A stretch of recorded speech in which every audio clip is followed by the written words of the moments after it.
Olha aqui mais um episódio do Faça Acontecer nessa terceira temporada. Comigo, Renata Lemos. Comigo, Patrícia Lisboa. E eu, Bárbara Villani. Ai, que delícia estarmos reunidos aqui mais uma vez para bater um super papo especial para vocês.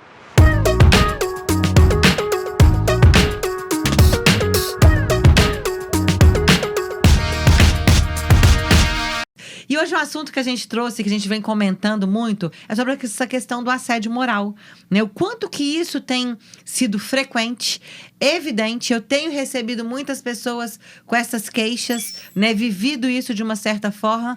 E vocês? Como é que vocês estão vendo esse assunto hoje no dia a dia? Ô, Rê, enquanto você estava fazendo essa introdução, me veio uma coisa aqui na cabeça e falou assim, como que isso tem sido frequente? Aí a pergunta que veio para mim mesma é a seguinte: será que isso tem sido frequente?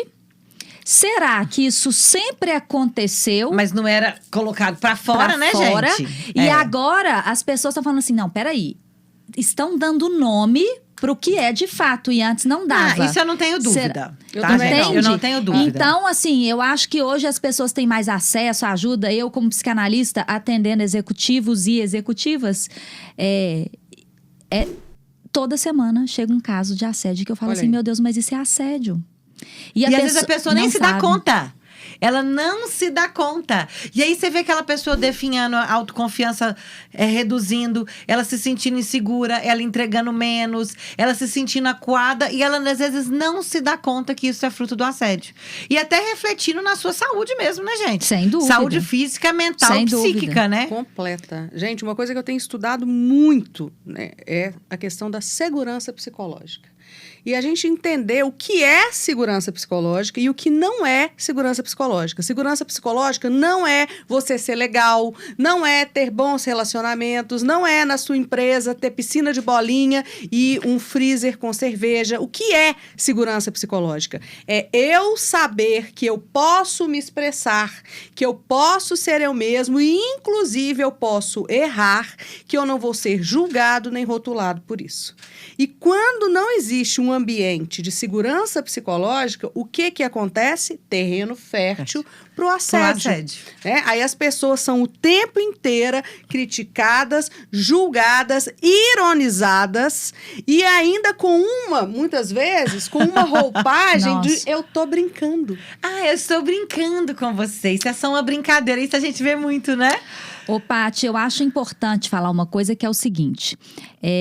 Quando a gente estava comentando aqui antes, né, sobre o assunto, o que deve ser feito, né? Isso é muito delicado, porque vai depender da pessoa que está sofrendo, vai depender da pessoa que tá fazendo o abuso, né?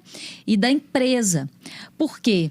E da personalidade da pessoa. Porque, por exemplo, eu tenho alguns casos que é nítido o abuso e é nesse contexto aí sarcástico, irônico, de humilhar a pessoa na frente de todo mundo. Por exemplo, Patrícia, nova aqui, tá? Acabou de ser promovida, Patrícia. Só que ela não tem experiência, né, gente? Então, a gente tem que... Aí a pessoa derrota a outra, desqualifica, banaliza, humilha na frente de todo mundo. E dependendo do caso, o que eu tenho visto, né? Alguns tipos de personalidade que abusam não tem cura. A bala vem a psicanalista. Não, mas é verdade, tem tem jeito, casos né? que você consegue ir lá, você consegue se posicionar, você consegue estabelecer um limite, você consegue buscar outros recursos. No RH, ouvidoria e tal, beleza. Tem outros que não tem Tem jeito. outros que não. Tem outros que É patológico, é patológico, a É. personalidade da pessoa. A pessoa tem um transtorno de personalidade narcisista, um transtorno de Às personalidade vezes psicopata, ela não tem vai mudar. Não, e ela não tem consciência disso, não sabe Não que tem. isso é. Porque o que eu vejo muita gente falando assim, agora tudo é assédio moral, isso é mimimi, né? Mas é uma coisa que você falou importante. Eu acho que isso sempre aconteceu, isso está sendo mais colocado, porque as pessoas estão se Porque posicionando. foi nominado. Não querendo aceitar isso mais, né? Se colocar como. E tem caso das pessoas que têm consciência, mas por uma série de situações, elas não dão conta de sair desse estágio. Então, eu tenho um caso, né? De uma mulher que trabalha junto com um homem ou uma outra pessoa há vários anos, e se começou a ter um assédio moral e até de cunho sexual em alguns momentos. Exatamente, que aí tem essa linha. Né? Alguns momentos.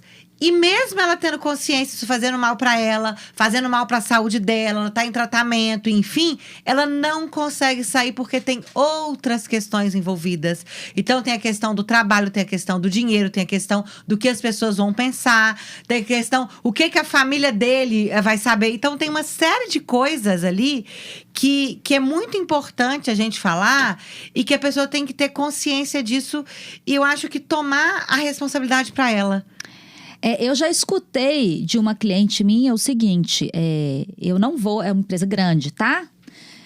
E assédio sexual. O cara, ele fazia isso com todas, praticamente todas, e dava um tapinha na bunda, opa, sabe? Assim, como se fosse a coisa mais normal do mundo. E aí ela virou e falou assim, eu sei que é assédio, ele deu tapinha na minha bunda como se fosse a coisa mais natural.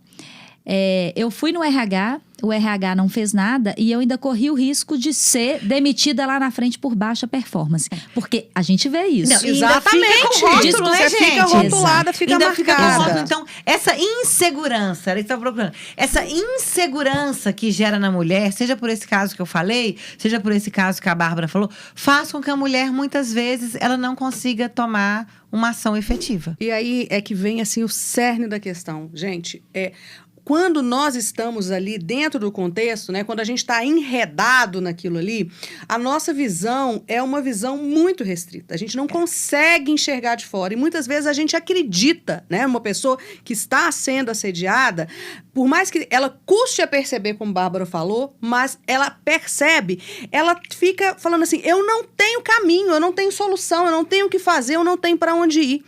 E aí, gente, é fundamental deixar claro que se alguém aqui que está nos assistindo está passando por isso, procure ajuda. Procure ajuda profissional. Não aceite pra isso, você gente. se Acho que essa questão não aceite. Para você criar autoconfiança, autonomia e entender que existem outros caminhos. Pode ser um processo longo, tem que haver todo um planejamento, mas procura ajuda, gente. Se a gente está nessa situação e a gente se vê meio num beco sem saída, sozinho a gente não vai sair, né? Tem uma frase que é o seguinte, ninguém muda ninguém. Porém, ninguém muda sozinho. Então, vá procurar apoio. Esse para mim, assim, é o caminho. E é muito triste o rastro emocional que essas pessoas deixam, né? Assim, a pessoa sai destruída. Ela fala assim, eu não mereço isso. Por quê? A fragilidade emocional. E às vezes isso vai repercutir por uma série de ações na vida dela daqui pra frente. Vocês já assistiram aqueles filmes da... são famosos, que foi com a Nicole Kidman, do assédio que o cara foi descoberto, o cara lá da Fox. Assisti como é que no chama? cinema, não tinha nem pandemia. Como eu não que chama? lembro do filme, mas é a história de uma jornalista que foi denunciar o editor. Que foi denunciar, Isso. eu acho que era o cara da Fox, se não me engano, americano, né? E aí várias mulheres se juntaram, e aí eu quero trazer aqui o que a gente estava falando no episódio anterior, que se ele faz isso com uma pessoa, é bem provável que ele faça isso com outras mulheres também. Então, não é fato, mas é provável. E quando ele percebe que ninguém faz nada, que ele não é punido, isso fortalece. Isso só potencializa. Fortalece ele falando assim, não, eu vou continuar fazendo porque é normal. Não é normal. E aí, gente, vem essa questão da gente assumir essa responsabilidade e dar um basta, né? Alguém tem que colocar um basta, senão entra nesse ciclo que a Bárbara falou. E por isso que é importante o fortalecimento das mulheres. Exatamente. Porque, como a Paty falou, juntos, né? Juntas, a gente consegue mais coisa. Tanto que você vê todos esses casos que a gente tem visto de assédio na televisão, aí uma apareceu, de repente aparecem 300 mulheres. Efeito cascata. Então, eu acho o seguinte, né? Pra gente finalizar esse assunto aqui, eu acho que uma mensagem que eu deixo assuma essa responsabilidade da mudança, né? Não aceite as coisas, se posicione realmente, e porque você pode ser um agente transformador para aquela situação para muitas mulheres. Por mais que você fale assim, ai, mas eu sozinha, o que eles vão achar?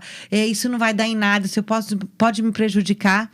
Eu acho que essa tomada de consciência e essa ação, isso pode ser que no seu momento seja difícil. Mas eu acho que isso vai contribuir com outras pessoas, outras mulheres. E isso sendo tratado, eu acho que isso vai fortalecer essa rede de agirmos contra esse tipo de posicionamento e contra o assédio dentro das empresas, né, e dentro das organizações, como a gente vem acontecendo hoje em dia.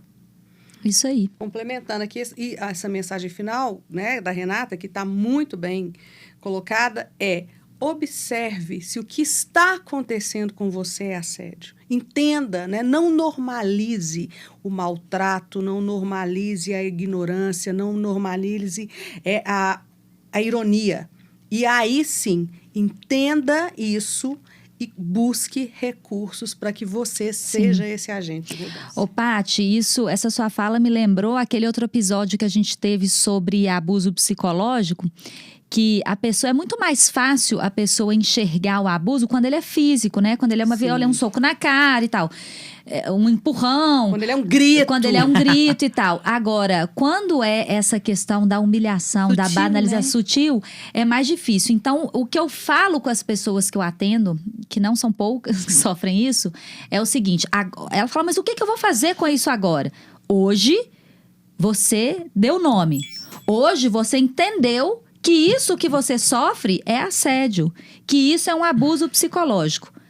Qual que é o caminho? Fortalecimento emocional para entender e identificar o que é isso, para conseguir impor determinados limites, para conseguir se posicionar diante de algumas situações, para conseguir buscar ajuda, dependendo da empresa que for e tal, ajuda no RH, na ouvidoria, o que for, ou até para entender. No meu caso, eu acho que eu contribuo quando elas retratam para mim quem são as pessoas. Eu falo, olha, isso daí não tem jeito. Então, às vezes o caminho é sair mesmo, porque não vai mudar. Agora, uma coisa que é importante que você falou da questão do posicionamento, desse entendimento e posicionamento, às vezes acontece, vamos pegar o chefe, o líder, né, o líder liderado, acontece. Se essa pessoa não se posiciona e fala, olha, eu não aceito, eu não permito que você fale comigo dessa maneira, né? Olha, esse tipo de conduta sua eu não vou suportar.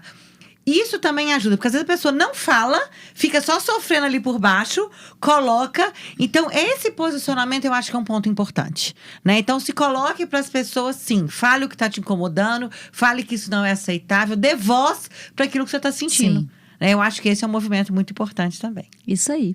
Ok?